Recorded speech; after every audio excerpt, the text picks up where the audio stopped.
Welcome to Trading Lounge and the European Indices for Tuesday, August 17th. I'm looking at the S&P here, however, and the reason for that is because I want to look for the most conservative wave count that I can in global indices to end at the Jackson Hole event, which is not this week, but the following week on the Thursday and the Friday. And so this is the 30th of August here. There's 31 days in August, but so that weekend, they have the meeting on the Thursday and the Friday, and anything that comes out of that will come out on the Monday. So yeah, I want to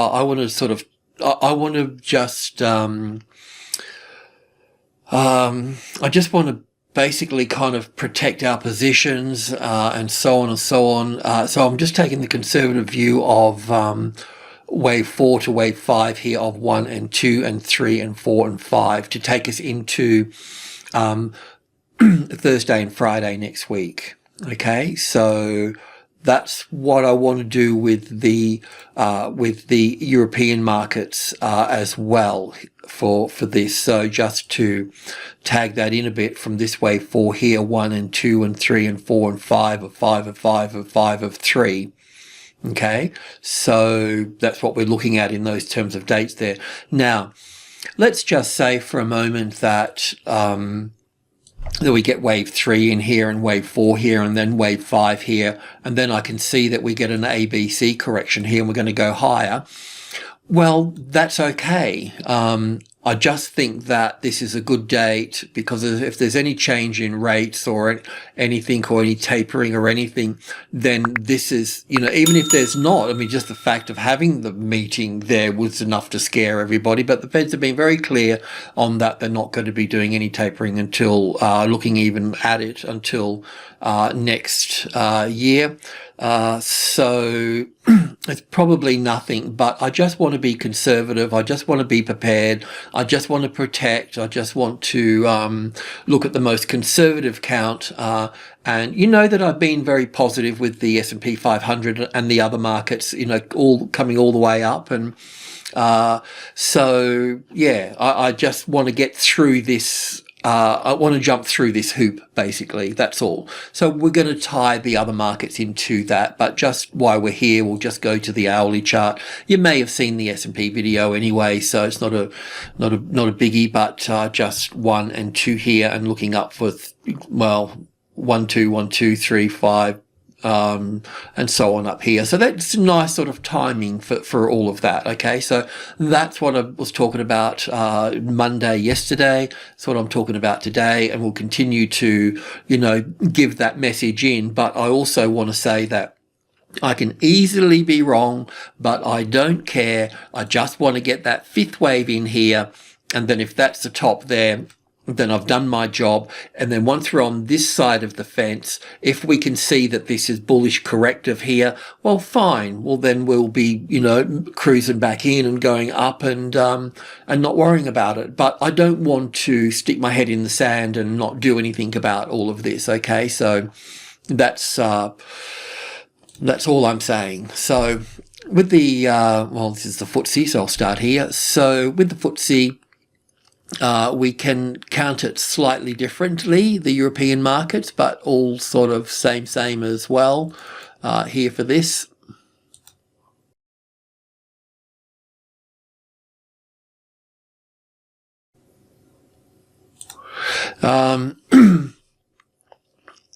So yeah, this little move down here, it appears to be in 5 waves. So whoopsie daisy, I don't know where that was, somewhere there. So we can put that there. We can just tidy this up here a little bit. We've done all that. So we need to sort of understand that a bit. I've kept the stop out of the way, as you know from yesterday, because we didn't want to be stopped out. We took percentage up here for these trades, so it's okay to be here at this point. We do have 5 waves here, so that's a little bit serious. So that means that there's a good possibility that we can come here before heading off here. So we've got this week and next week to make that high in here for that.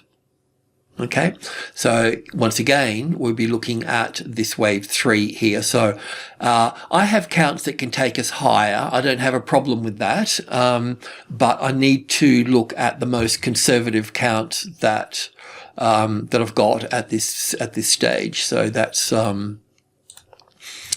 what I'm doing for the FTSE, so, and the other markets. So just go to the hourly chart here.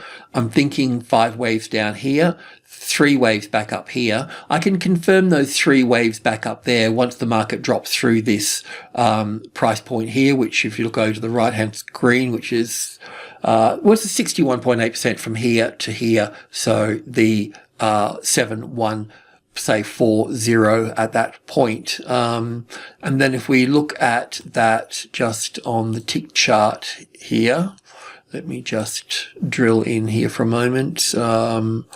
20k should be plenty to go to the pub on. This little move up here, we can see it as impulsive, right?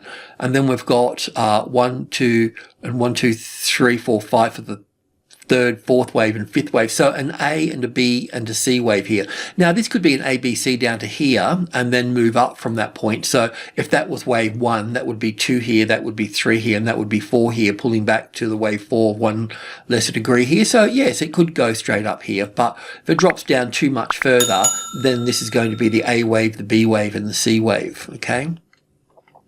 So this would be wave 1 here, 2 here, 1, 2, 3, 4 here.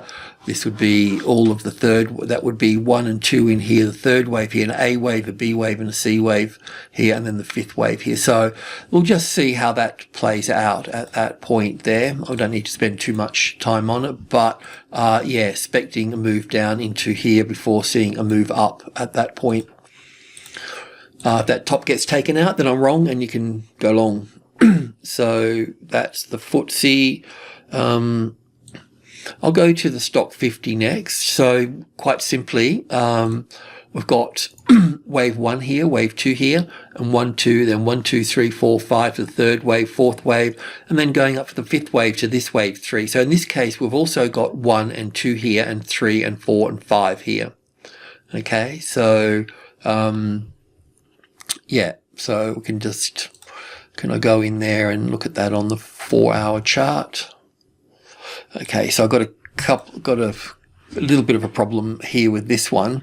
Yeah, I may have to tighten this up a little bit further. I'll leave it like this for the time being, but otherwise we're going to have to take that blue wave 3 and pop it there for a moment and look at that as the 4. So I haven't really had time to pull this apart here such. I mean, I just use the stock 50. If I can't work out the DAX count, sometimes it shows up here easier.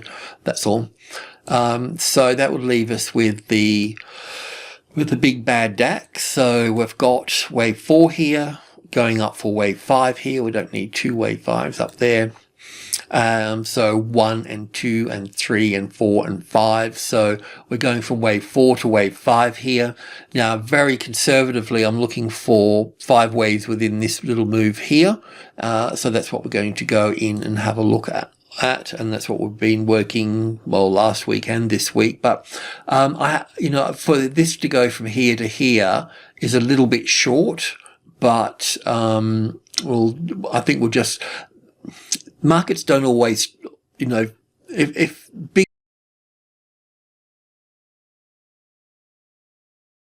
markets turn, they drag others with them. So that's the problem. So they don't always finish off the way that you would like them. So this is not the most conservative count, but it fits in sort of okay-ish for my sort of plans, so to speak, yeah, and that would be so really, come the Friday, that's 30th of August there. So 26, 28. So I think it's like, I have to get the calendar now and think about what day. Anyway, so it's the Friday, which will be the 28th. Yeah. So the 20th is the 27th, 29th. Can I get in there? Get a bit better. 27th, is it 28th, isn't it? It's Thursday and Friday. Why can't I get that? Or first Friday. Okay, well, the 27th. We've got till Friday to to vacate the building, basically. That's what I'm thinking. Look, I could be wrong, but you know, if something comes out on the weekend as a bit of news or something from this, you know, something comes, well, then the futures market on the Sunday night when they open, you know, they'll just get hammered, you know, they'll just get hammered, and then you'll be stuck in there, you know. So you need to take action before that. That's all. That's kind of what I'm saying. I mean, yeah, just, you know, we're just putting safety first. That's all, you know, just. So there is another way to count this. We could count this as 1 and 2 in here, like on our website, and 3 and 4 here, and then going up for 5 with 1, 2, 3, 4, 5, and having a top in play here. But yeah, that's possible. But I don't know if we're going to. Would the DAX lead us to the downside? I don't think so. So yeah, so that's that. Let's just cruise in a bit further here to the 4-hour chart. So yeah, this is what we were talking about yesterday, I think, in here. Oh, that's the 27th there. We've got a fair bit of time, really, haven't we, to the 27th in that.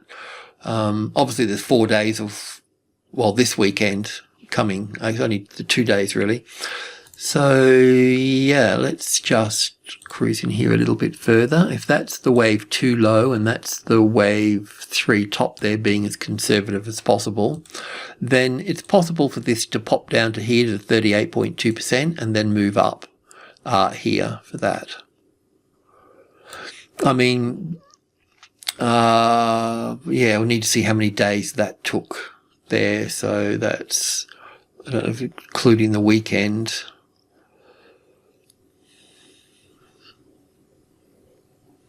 This blue wave 3 is a little bit short so far as well compared to this. And if that is the case, then we can look at, you know, if wave 3 is shorter than wave 1, then we can look at, once we get the wave 4 low in, we can get the length of, that's the 61.8% of wave 3. So we can just really use that as a bit of a guide stick to put there.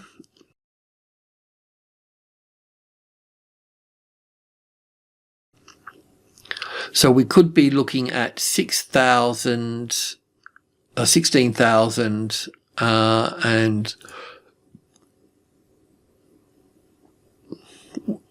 100, 200 area. I'm just going to remove that. Let's just see where wave 4 goes first, shall we? Let's just see if that plays out on that. I mean, there's obviously great support here. You know, the market has moved up there. Normally it would come back and check it, wouldn't it? That's just the normal process of a market. And when we looked at the FTSE, we could see there was 5 waves down. Not that the DAX and the FTSE need to follow each other. They do. They're always looking at each other, of course, across the big lake. So, yeah, let's just see how that plays out. That's trading level 1 and trading level 2. At 200. So we're looking for the 27th of August between 16.1 and 16.2. I've never been very good at getting the timing on things right like this, so don't play it too much, but that's what we're kind of going to aim for in the interim of all of this. And like I said, I do have counts, and you would have seen them last week, that take us higher than all of this. So let's just get here first, okay? Let's just get past this. Once these 5 waves come in here, anything past those 5 waves, then we'll be bullish again, and we'll start to look to the next conservative count. So I might be making a big deal about nothing, okay? But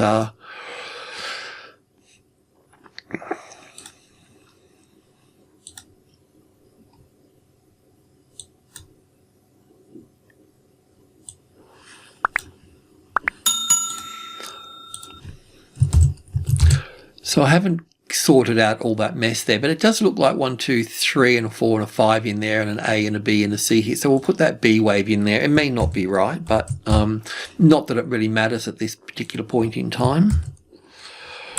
C wave there for that.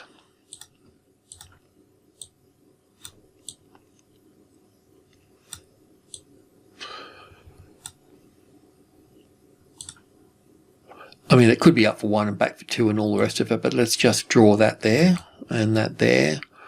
And that takes us up to 1, we'll take it to 100 here at the time being. I mean, it's pretty short, but. And we'll put the other levels in here. So we've got 100, 200, and I'll do the next one here at 300, because that's our swing range for the, I know it looks pretty big here, doesn't it? Group 1 and Group 2, that's our swing range for the market being at this 16,000 here. So this is the space that we'll be working in. Obviously, if we get support on this 300, we'll be going higher, but we just want to look for this 5-wave structure coming into play here. How far it goes up here is yet to be determined, but we can basically look between 100 and 200 because wave 3 is slightly smaller. This wave 3 is slightly smaller than wave 1. So that means that wave 5 here needs to be smaller than wave 3. That's our reckoning and our reason. Okay, so I'm just thinking why I'm drawing to, but I think that's it. Let's see how the cookie crumbles anyway. Alrighty, I'll leave it at that for the time being. Thanks for tuning in. Cheers.